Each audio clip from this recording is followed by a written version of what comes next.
Knapperen van buitenkant, zacht van binnenkant. Perkedel jagung.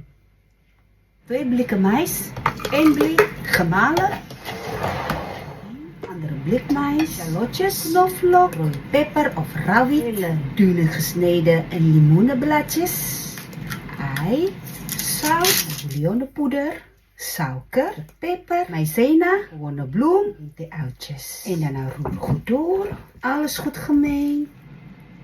Pak wij een grote lepel en gaan frituren.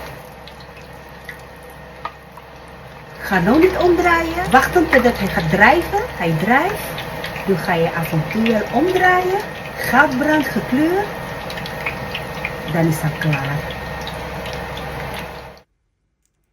Ik doe met chilisaus. Eet smakelijk. Je proeft gewoon van die, een limoenenblad. Selamat mencoba ya teman-teman.